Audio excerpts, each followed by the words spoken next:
Let's say you are the coalition of communist haters, and it's the 1990s. The evil red commies of the Soviet Union seem to be on their last leg, but you don't care. You want the latest and greatest, and are skeptical of the 9mm performance against the new commie body armor. Besides, you're NATO, the most powerful alliance that exists in history. You have spent a lot more money on a lot worse ideas. It was time to move on. Time to move forward. But who would answer this call? Well, Belgium would.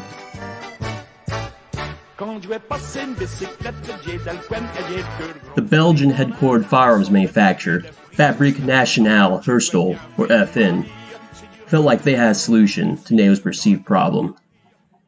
In the year of 1990, FN introduced this solution: a pistol round which could penetrate the soft body armor of the time.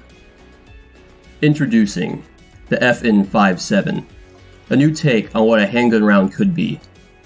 It had a bottleneck casing, resembling more of a small rifle round than that of other conventional handgun rounds. The original FN57 prototype round used an unconventionally light 23-grain bullet, which, to make up for its mass deficit, traveled at an impressive 2,800 feet per second. The round produced approximately 400 foot-pounds of energy, similar to the previously mentioned 9mm Parabellum. But when fired out of a 10.4-inch barrel of the P90, the round could penetrate the soft body armor, which concerned NATO, with ease. The P90 was FN's new cutting-edge bullpup personal defense weapon, designed to utilize the new 5.7 cartridge. The weapon's futuristic, compact polymer appearance was fitting for the new fast but lightweight round. Later, in 1993, FN would begin to design a new companion firearm for the P90, which also utilized the FN 5.7 cartridge. 5 years later, in 1998, FN had completed its second firearm designed for the FN 5.7 cartridge, which was creatively named the FN 5.7. The FN 5.7 handgun, not confusing at all, was a lightweight handgun with a primary polymer construction.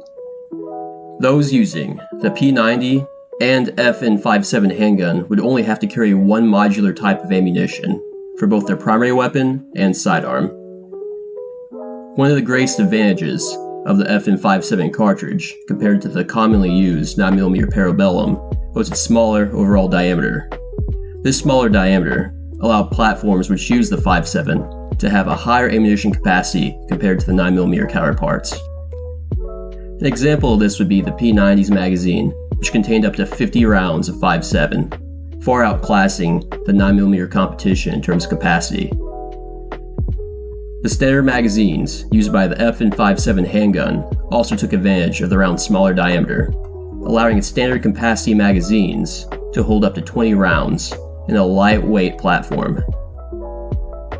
While the United States Army standard issue handgun of the time, the Beretta M9, was much heavier and used magazines which contained only 17 rounds. The FN 5.7 cartridge also boasted a flatter trajectory compared to that of its 9mm counterpart, which extended the range of the cartridge.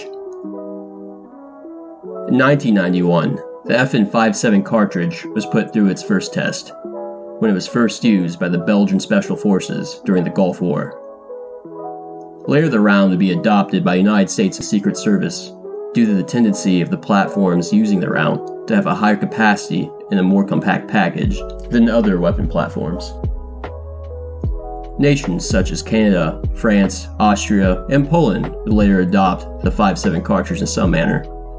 Today, over 40 nations have officially adopted the 5.7 cartridge, which has only increased the round's notoriety. As demand for the new popular round has increased, new civilian market-focused platforms which utilize the 5.7 cartridge would emerge. Firearm manufacturer Storm Ruger & Company released their take on the 5.7 platform in 2019, creatively named the Ruger 5.7, because the firearms industry only hires the most creative individuals for their marketing teams. Anyway, the Ruger 5.7 shares many characteristics with the FN 5.7, but is more economical for the civilian market. In 2021, Kel-Tec released their unique 5.7 personal defense weapon, the Kel-Tec P50. The P-50 would still utilize the P-90's magazines, but in a new hinged loading system, which resembled that of a light machine gun. I can only imagine the Kel-Tec engineers sitting in a white-clad room, rolling a line of coke before designing this thing.